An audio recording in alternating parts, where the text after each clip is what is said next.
Olá, pessoal! Hoje, na aula de gramática, eu vou falar sobre narrativa na literatura. Esse assunto está na linguagem e texto do capítulo 5 do módulo 1. Então, a narrativa na literatura é essencialmente ficcional.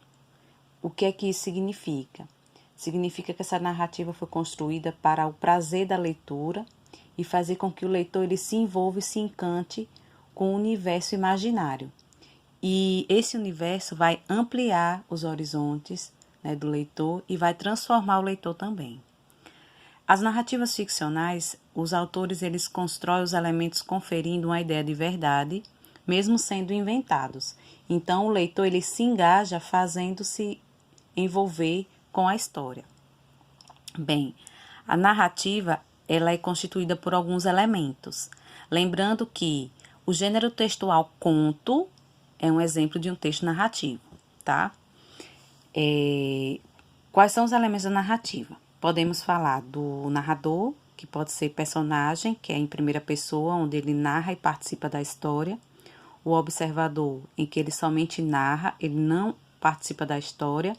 E o onisciente é aquele narrador que sabe de todos os pensamentos, de todas as características, de todos os sentimentos dos personagens e é narrado em terceira pessoa. O enredo. O enredo ele é dividido em 4 partes, né? O enredo é o quê? É a própria história. Então, o enredo ele é dividido em situação inicial, complicação, clímax e desfecho. O que seria a situação inicial? É a primeira parte do texto em que o narrador, o autor, ele vai estar lá descrevendo o tempo, falando do espaço, falando das personagens. A complicação é quando a gente sabe que um determinado momento da narrativa vai haver ele aborda o conflito, né? Então é a parte do texto em que você vai perceber que vai haver um conflito durante toda a narrativa. O clímax é justamente essa parte de tensão do conflito, né? É aquela parte onde você vai ficar esperando para saber o que é que vai acontecer. E o desfecho é justamente o final, a resolução, como é que finalizou esse clímax, né? Essa parte da tensão toda do conflito da narrativa. Temos outro elemento também, que é o tempo, onde exprime diferentes ideias em relação às ações. E essas ideias, né? Essas diferentes ideias que é relatado nas ações, a gente vai perceber através dos verbos. Então, pelo verbo você vai saber se é no passado, se é no presente, tá?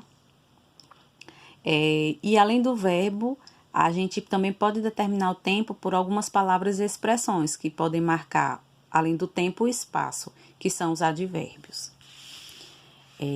Além do narrador, o enredo e o tempo, podemos também destacar os personagens, né? Então, os personagens eles ganham vida sendo descritos a partir das características físicas e comportamentos. Então, o autor ele vai descrever essas personagens falando essas características físicas e a partir daí você vai começar a imaginar como é esse personagem, como ele se comporta e são apresentados por suas próprias vozes. A transição entre a voz do narrador e do leitor é o que chamamos de discurso direto e indireto. Então, como é esse discurso? Bem, no texto narrativo a gente vai observar que existem falas lá. E aí, essas falas, essas vozes, né, o discurso, ele pode ser dividido em direto e indireto. Então, quando ele vai ser discurso direto, é quando o personagem fala, é quando o próprio personagem ele vai falar. E o discurso indireto é quando o narrador ele incorpora a voz do personagem. Como assim, professora? Vamos aqui para os exemplos. Então, eu botei aqui, Maria falou, eu gosto de chocolate. Podemos perceber aqui que a própria Maria foi quem falou aí na história, tá? Então, aí é um discurso direto. E o discurso indireto é quando o narrador ele incorpora a voz do personagem. Então, Maria falou que gosta de chocolate, né? Isso é o discurso indireto. Outra tática também para você diferenciar o discurso direto e indireto é a questão da pontuação. Então, quando a gente utiliza 2 pontos e um travessão, é porque é um discurso direto. Quando essa fala não utiliza essas 2 pontuações, ele vai ser discurso indireto. Bem, nessa parte também a gente pode observar a questão dos verbos de dizer. O que são os verbos de dizer? São os verbos que indicam o modo como as personagens se expressam por meio de palavras ou pensamentos.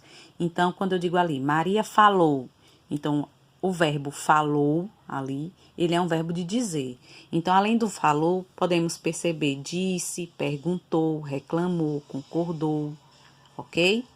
Então, para casa fica a atividade da página 81 a 85 e capítulo 5 do suplementar. E até a próxima.